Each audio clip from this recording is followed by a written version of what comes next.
Well, students plan to shut down the University of Zululand by holding a protest in March to get their voices heard. They claim the University of Zululand management is not taking their plight over safety and security seriously. Several students have been robbed at off-campus residences, and one student is in hospital after being robbed, we're told. Let's get the very latest now on the ground.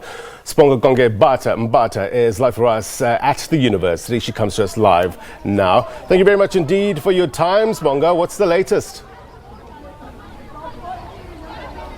A very good morning to you, Blaine. Like you've just mentioned, we are currently coming to you live from the outside of the University of Zululand, and what we see around us, even though there are some of the students behind me, but are some of the remains of last night, because their retaliation against management's lack of response to their plight, they took it to the street outside the main gates from earlier last night. Even today, hundreds of them, as we were coming in, many of them were coming out of the university, going towards my left. If my colleague Ndomnyandu can just pan to my left to show you the many of them who continue to flock downstairs, or down the road rather, because it is reported that many of them have started to gather in response or in retaliation to management's lack of response to their plight. Coming back to their plight, Blaine, I have some of the students with me who are going to give us background in terms of the extent of their plight. We do understand that their main concern is, of course, safety on mostly off-campus residents.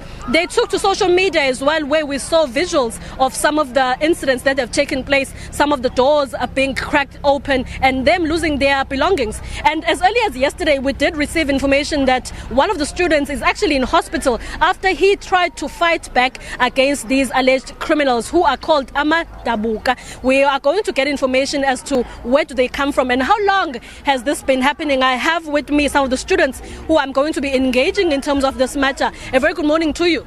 Good morning, how are you? We're very well. Kindly take us through the plight that the students are retaliating against this morning. Okay, thank you very much for the opportunity. I think one firstly must address that the situation is not normal. We are set as student leaders through the situation that is currently happening. The situation is not normal. Our fellow brothers and our fellow sisters are being victimized each and every day. So students decided that enough is enough. We need to take actions against this violence act. Now, I think yesterday around 3 in the morning, our student, a brother to us, was shot. Fortunately, he's in hospital recovering. Now, the issue is that this issue is an issue that I think for so many years we have been trying to address it, involving different stakeholders, which are police, Mkhwanazi Tribal Authority, the municipality and the institution. But so far there are no positive responses with regards to the matter. So we are saying, even though they are trying to assist us, but we cannot fold our hands, relax and pretend as if everything is normal, because even today we are marching peacefully, but we don't know what will happen at the night.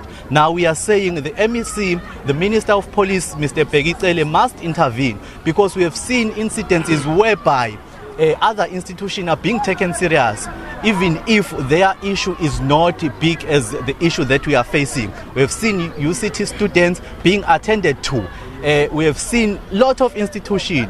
Now we are saying enough is enough. As University of Zululand students, we are saying that the minister, the MEC, must do something about this, because we cannot afford to lose lives each and every day. These are students, these are our children, they are coming from different backgrounds. They are expected to go back and make sure that their families are being taken care of. So if we sit down, do nothing, this will continue. So we are stopping this now. If we don't stop it now, it will continue. Now we are saying no, and we are saying enough is enough.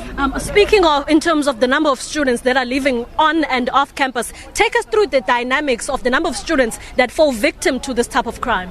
Thank you very much. In this case, many students are living off campus than those who are living on campus. So there are a number of victims. Maybe, for instance, in 2016, we have our brother Frank Chirwa, who was shot to death in 2016, and now it's our brother Msawenko Singumalo, who is also fighting for his life in hospital. So there are many cases that we encounter, and we are saying enough is enough. That's why we are here having this peaceful march as students, and we plead to anyone, any stakeholder that are relevant to this issue. They must come here and address us. Don't come with problems, but with solutions to say these are the things that we are going to do to implement to make sure that the situation go back to its its level. Yes. Speaking of solutions, I hear some of your colleagues or your mates are saying that they want government to come with solutions, not perpetuate the problems that you have. What exactly, as students, are you demanding? We invite all stakeholders to come with an amicable solution in this matter. The police, Minister of Police, he must come maybe with the mobile stability that will control the situation, because some students are in trauma. They need an immediate solution. So we invite all of them to come with something, maybe temporary mobile police who will patrol throughout the campus and off campus. Yeah, that's what we want. Thank you very much, Blaine. That was some of the students who were trying to give me some background in terms of the extent of the problem that they're facing, and it has reached a point where they are in form of retaliation as we are here today, and they are saying that they are demanding solutions instead of further perpetuating the problems. They are speaking of safety, saying that there is no constant structure of safety around the university, and they feel like their university is just not being taken seriously enough. Like many other big institutions around the country, they are making mention of the University of Cape Town as well as Wits University. They're saying that if this type of nature was happening in one of those universities, there would have been a quick response. But just because it's happening at a university that is in a remote area in the rural parts of KwaZulu-Natal, they are not being taken seriously. Meanwhile, there are many brothers and sisters going through a lot out of campus where they live. Meanwhile, their parents are paying a lot of money for their children to receive education as well as be safe in the process. But we will be monitoring the situation throughout the day and giving you updates as the day progresses. We do see a contingent of police in and around campus monitoring the march by the students as it proceeds. Blaine? Sbonga, what about management? Have they reacted in any way to this protest? Management, we haven't got an opportunity, Blaine, to speak to management at this point, but we will be engaging them once we get inside campus. The students are saying that they have been engaging management for quite some time, but their engagements have been met with much resistance from management itself. But we are yet to prove such allegations once we head on and try to speak to them and engage them and get to hear their side of the story as to what has been happening and why has the students' plight have not been being addressed to a point where they are retaliating in this manner, because many of them are saying that there are a number of cases that have been reported to even the police as well as the Mkhwanazi Tribal Authority, but they feel like their plight is not being addressed. It takes a very long time. Meanwhile, the safety of no student is being compromised, and many of them are either landing in hospital or passing away. Sbonga, thank you very much indeed, my friend. We'll try to catch up with you a little later on. Sbongakonke Mbatha, live for us at the University of Zululand.